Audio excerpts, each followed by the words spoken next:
Things have changed, said the old men and women. This small boy has grown to be a threat to our life. We must do something or die as soon as possible.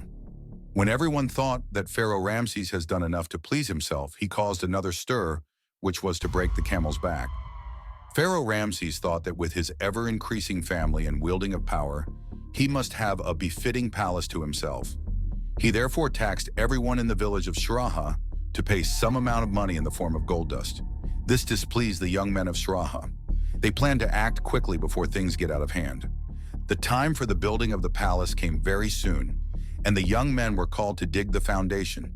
They dug very deep into the crust of the earth and invited the king to inspect if he was pleased with it.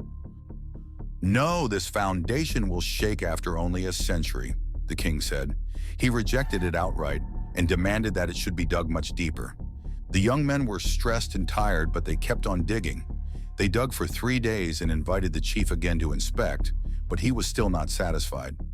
Pharaoh Ramses' attitude angered the young men so much that they didn't know what to do next. "Let's consult the old woman," suggested one of them. They all agreed to his suggestion, and they did so that very evening. The old woman gave them an interesting piece of advice.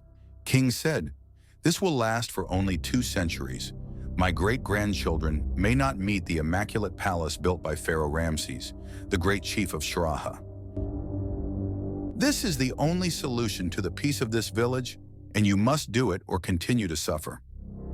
She warned them to keep it secret until it has been fully executed.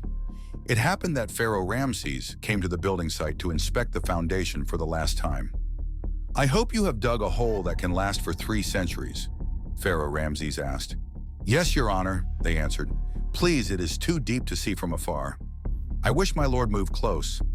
Pharaoh Ramses was pleased with the loyalty of the young men, and he bent down to view carefully. With a loud shout, the young men pushed the wicked chief, Pharaoh Ramses, into the hole and started covering it with sand.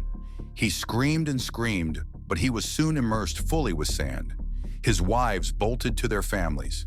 This ended the wicked regime of Pharaoh Ramses.